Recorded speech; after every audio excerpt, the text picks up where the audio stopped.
policiais. A nossa história já vem de trás.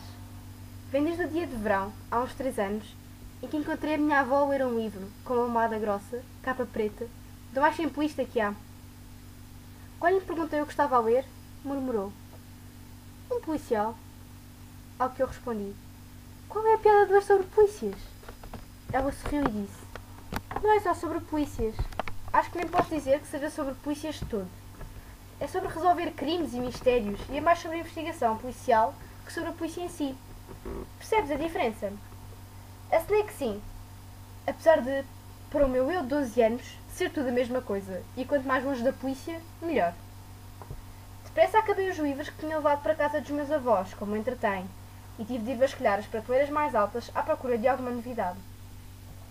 Sorte minha ou azar meu, ainda não sei bem qual deles, deparei-me com uma prateleira cheia de Poirot e outros livros de uma tal Agatha Christie, frutos de uma reedição celebrativa do 50º aniversário da morte da senhora, que, e segundo palavras da minha avó, era e é a rainha dos policiais. Ora eu, teimosa e convencida que livros policiais não interessavam para nada nem a ninguém, tentei resistir e não ler nada durante as 2 semanas de férias que ainda teria de passar lá em casa. Mas, ao fim de 3 dias, o meu ânimo foi por terra. Já tinha relido os livros que tinha trazido, e os finais já não me surpreendiam como das vezes anteriores. Suspirei, tentada a subir de novo à prateleira dos policiais e tirar um, sem que a minha avó reparasse. Aproveitei a hora em que ela estava a fazer o almoço, pois entre taças e panelas não me ouviria a vasculhar no escritório. Demorei-me bastante no momento de escolher. O comboio das 4h50, ou a noite sem fim. Cai o pano, ou morte nas nuvens.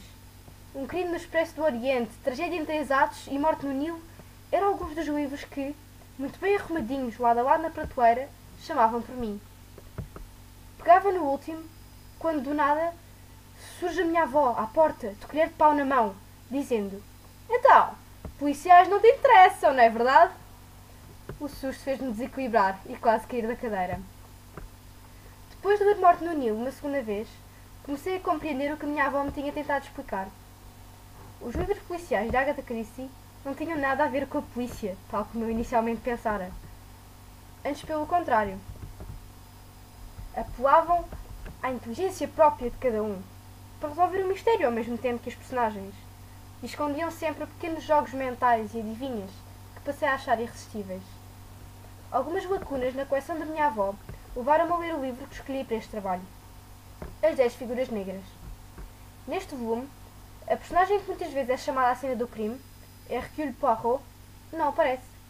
Também contrariando o habitual final onde o assassino é descoberto e preso, neste crime, as autoridades nunca chegam a descobrir o autor do massacre descrito ao longo dos capítulos, sendo essa informação apenas do conhecimento do leitor, através de uma carta que o próprio escreve a confessar os atos. A história desenvolve-se em torno da definição de justiça, quem tem o poder para aplicar e sobre que circunstâncias.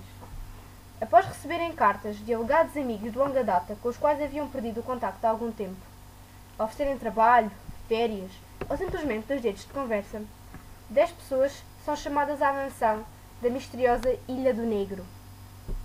Ao jantar, todos os convidados estão a divertir bastante e quase nem se incomodam com a estranha ausência do seu anfitrião. Contudo, uma chocante gravação é passada, acusando-os a todos de terem assassinado alguém no seu passado, nunca tendo sido julgados por isso.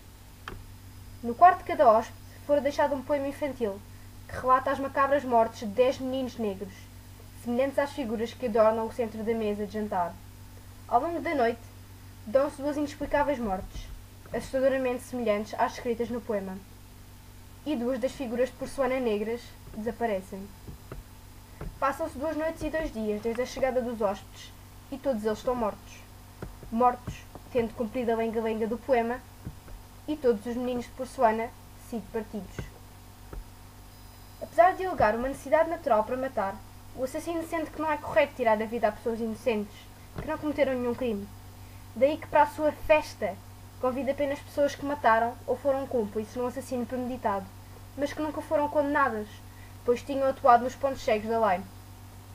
Estando no final da sua vida devido a uma doença degenerativa e sendo um homem justo, após cometer os homicídios suicidou-se, utilizando uma série de artimanhas que fariam parecer que também ele fora uma vítima. Esta história é das mais interessantes que já li de Agatha Christie, apesar de pecar um pouco pela previsibilidade. Pois, a partir de um certo ponto, era óbvio que uma das pessoas mortas não estava de facto morta. Ou seja, restando apenas 3 pessoas, e estando 2 juntas e acompanhadas pelo narrador, quando a terceira aparece morta, tem de existir mais alguém na ilha.